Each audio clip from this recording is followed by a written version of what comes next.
Hi BookTube and happy Tuesday. So typically on Tuesdays I try and do a bookish related tag and I was looking at the videos that were posted today by all the booktubers that I follow, and I follow quite a few, but I saw Randy Ray at The Literate Texan and he had a video titled let me see here. Are you addicted to reading? And I thought at first that it was a tag video, so I clicked on it, and I tend to watch a lot of Randy Ray's videos, and it wasn't a tag, but it was more of like a discussion on the amount of time we spend reading, and is that a healthy amount or not. And so he broke his video down, like there's like timestamps throughout the video on these different questions and talking points. So I thought I would do my own response to his video and turn it into a tag of sorts, and I will leave a link in the description below to his channel and the video. So are you addicted to reading? I thought that was really interesting to think about, because addicted to reading, I feel like, is something that we in our own corner of booktube, that could be a serious question, because I feel like all of us are dedicated lifelong readers of some extent. But the general population, at least the people that I've come in encounter with, that wouldn't be a question I would ever even think to pose to them, because so many people, the vast majority of people I know, do not read, or they read very little, maybe 1 or 2 books a year, maybe. So it's interesting to think about this, because I feel like it's like almost like a niche question in a way. But I wanted to run through these questions because it's something I've thought about in the past myself, because I consider myself I am a serious reader. Like I love reading, but when I say that, I don't mean to imply that I only read like highbrow literature. That's not what I think about when I think of like serious reader. But addicted to reading is something I've thought about in the past, because before I got on BookTube, I was the only person I knew that read the amount that I do, all through elementary school, middle school, high school, college, on through, and all the decades of my life and all the iterations of my life. I've always been like the reader. I've been known as like the reader, and like a fellow reader would read maybe a book a week, maybe. Like, and I've only met 1 or 2 other people that read that amount, like in real life, that are not on BookTube. I've met a couple booktubers, and they read, of course, like a lot more, but I'm talking about just the general person you're gonna meet on the street. So this is something I've thought about in the past. So let's get into some of these questions. So the first one Randy Ray poses is it possible to be addicted to something healthy like reading? And I think it can be an addiction, and I guess he's posing like, can this be a negative thing? And I think it can, because just last night, for example, I stayed up past my bedtime because I was reading a book. I was reading Hal Borland. I just finished this book last night, A Country Editor's Boy, and I had 60 pages left, and I wanted to power through it, even though I knew I was going to be paying for it the next day. So there could be I have t-shirts, and I've seen it online as well, like, staying up past your bedtime because you're reading. I have a shirt that says that. So yes, you can, addictions of any kind can, and again, it's weird to say it, reading is an addiction, but reading can lead to loss of sleep, or less socializing. I try and compartmentalize my life to where I spend a lot of time each day reading, and I'm naturally an introvert, so I don't need a ton of socializing each week or each month, but I do try and make sure I make time for socializing. But yeah, so it can affect your social life. I feel like it could, and or maybe at least for introverts, I don't know. And maybe you don't have to. I'm like, sorry, I'm like spinning off here just thinking about this. But it wouldn't have to be reading that could affect those things either. It could be, like I said, any kind of hobby that could be like all consuming in a way. But I feel like for me, most of the time it can affect my sleep, because I'm reading too too good of a book to put down. But yeah, so yeah, an addiction of any sort can have negative consequences. Another thing I just thought about is it can affect, for sure, finances. If you don't, you could outspend what you earn with books, especially like nowadays. I feel like, new books in particular, they can be quite expensive, like sticker shock expensive, at least for me. When I go to the bookstores, I'm like, oh my goodness, like I'm such a creature of used bookstores and getting books from my library like digitally, that I don't even think about it until happen to be at a used bookstore, and I'm like, oh my goodness. So for sure you would have to, I feel like, have to have some kind of budget if you were reading books solely from new bookstores, or even like digitally, like the ebooks I know can be very expensive, and like audiobooks I know are extremely expensive. Like luckily I get everything from my library. I don't have an Audible subscription or anything like that. So I feel like there's ways around these negative consequences of being an addiction to reading. But yeah, those are my thoughts on that.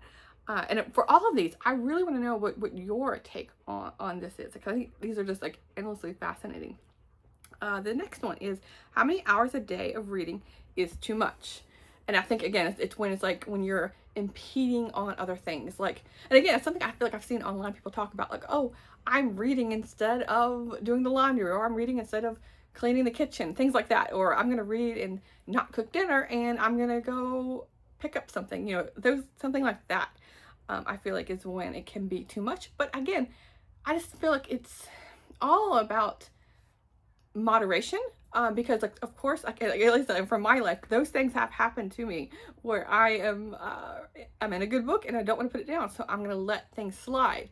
But I don't do that on a regular basis, by no means. Like, I'm an adult and I'm gonna make sure I have things taken care of.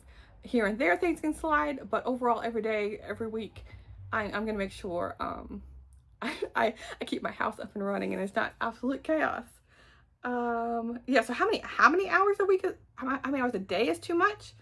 Yeah, if I'm gonna quantify it, I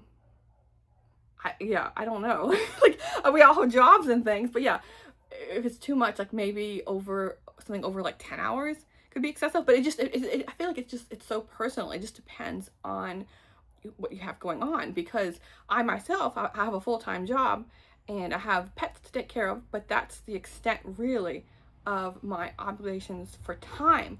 But even me saying 10 hours like this, I feel like that's just, that doesn't apply to anyone else, because someone else could be retired or a stay-at-home mom, and again, that's like a question, because like if their kids are in school, they might have more time, maybe, potentially, possibly. But but if their kids are at home, then they don't have that amount of time. So yeah, I feel like it really just depends on the person. But in my life, my day-to-day, yeah, something over 10 hours it's cutting in everything else. Cutting into everything else, because there's only 24 hours in a day, and 8 hours of those are working. So really, I only have 8 other hours to play with, because then I need the other 8 hours to sleep, unfortunately. Like, I always wish I could get away with less, but no, I need 8 hours of sleep. So something like that, something over 8 hours would impede on me. Number 3 is, why is reading such a wonderful hobby? I thought about this recently, actually, because right now it's the summer and it's just really nice weather out, and you can travel easily, or more easy than during the winter. And I was thinking about how, like, I want to go all these places. Like, I've always wanted to go to Maine in August. Like, that's just been a dream of mine. Or like New England in the fall, something like that. I've always wanted to do. Or like Australia. So basically, what I'm saying is, I've always wanted to visit all these places, these far-reaching places for me, where it would be very expensive and I would need to do lots of planning and lots of travel, lots of time involved in the travel. But instead, I can read the books and feel like I'm there. Or like the book I just read last night, I can time travel back to 1915 and be in a 15-year-old boy's perspective in this like small frontier town. So like, or the book before that I was reading is Pride and Prejudice. I can go back, and like this is the nonfiction book. So like, you can basically, I'm saying is you can time travel. You can swap bodies in a sense, and you're getting people's perspectives. And so that's really what I love.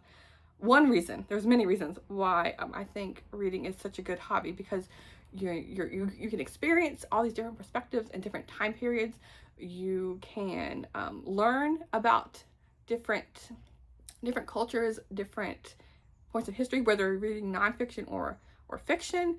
And yeah, you can expand your vocabulary, your spelling, your punctuation, just by reading books, just familiarizing yourself with the English language. Like, and speaking of English, you could use books to learn other languages. French, Italian, Spanish. You can use those as a tool.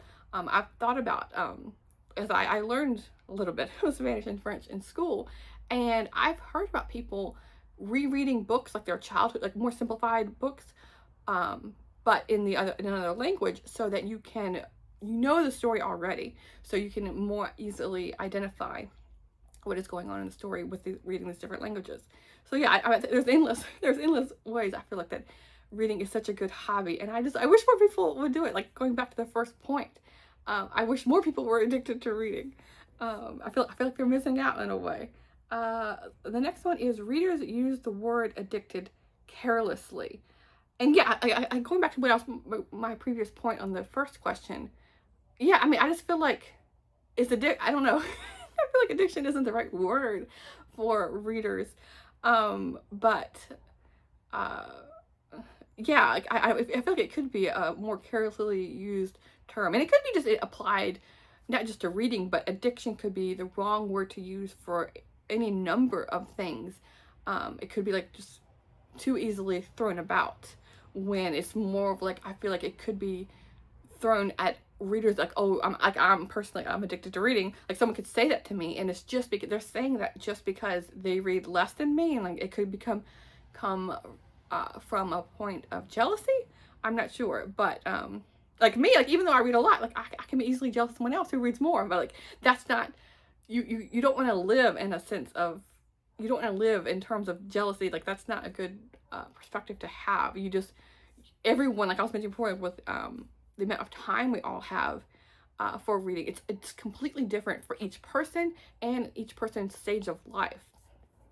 So let's see. I forgot where I'm at. Yeah, the benefits of a reading hobby. Like, I feel like I've already covered that. And then reading a lot versus reading compulsively.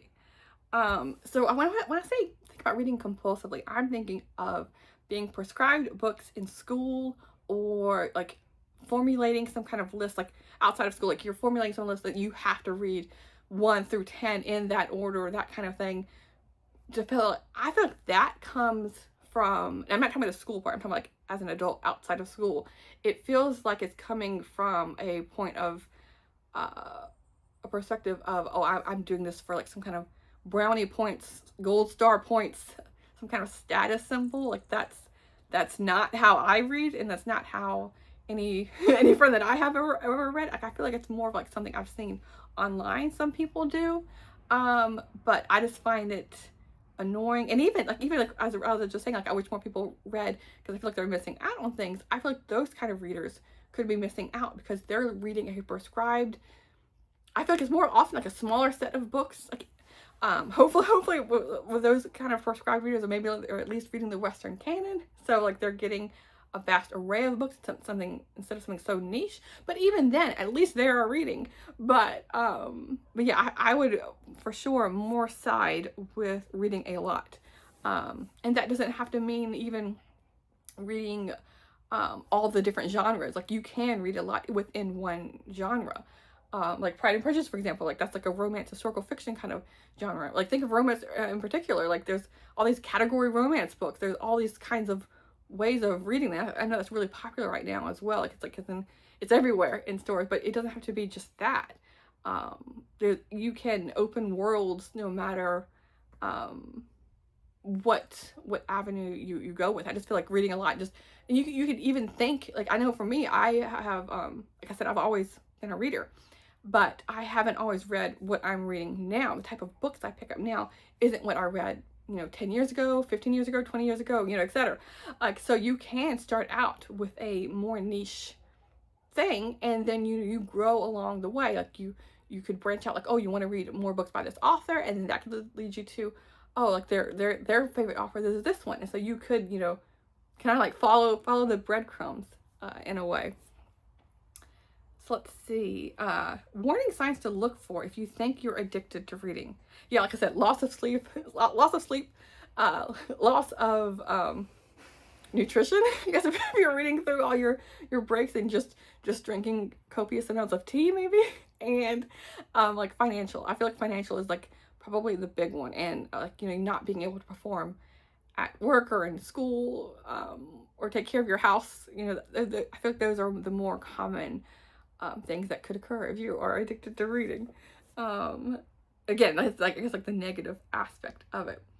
Let's see. The difference between a healthy reader and someone who's trying to escape from their lives by reading. So I have used reading as an escape tool when I was going through some things back when I was in high school. So around like between like 15 and 18, I read a lot. And a lot, but it was to escape some negative aspects of my life. So I have been there with just trying to focus as much as I can, turn off all the noise and just focus on books. So I have read to escape before, and I still, you can read to escape now, just not in that negative connotation. It's, again, being a healthy reader and reading a lot is something I feel like we all do. Like, even if you're saying you're reading for escape, it's like, yeah, because you're reading for having a fun time, or just reading. Like I said, if I wanted to travel or experience something, I don't have to necessarily leave my home to do that. I can healthily read a book and healthily, is that the right word? Yeah. But yeah, use books as a tool to escape in a positive light. What do successful readers look like? Yeah, again, balance. I feel like it's all about balance. Reading within your means financially, and like I said, for me, I personally, I spend very little money on books, and even like used books. Like I'm a big fan of the Little Free Library, so even like with used books, I can easily donate these books and like trade one for one at Little Free Libraries. And if you search around, and not all Little Free Libraries are going to have books that suit you, but you can go to a couple before, and then you can trade your book. At least for me, I know there's a lot. You don't even have to drive to some of them. There often can be in walking distance, and there's like there's a phone app that you can use to search for those. But yeah, it's all, I think it's all about balance. And as far as for me, like for balance of like quantifying time and things like that, the amount of hours I personally spend reading, like I said, I work for 8 hours, and then I walk my dog right after I get off work for an hour. So if you think about like then I have 7 hours left. I take an hour for cooking dinner, prepping, and eating. So then I have 6 hours left, and I really try and fill up at least 5 hours of that with reading every day. That's the goal, at least. I'm talking about typical like Monday through Friday. So I spend between like 4 and 5 hours during the weekday reading, and then I also listen to some audiobooks here and there if it suits me during the workday or while I'm cooking dinner. It just depends on the audiobook and how much attention it takes, how much focus. And then also on the weekends, I try and get a good chunk of reading in.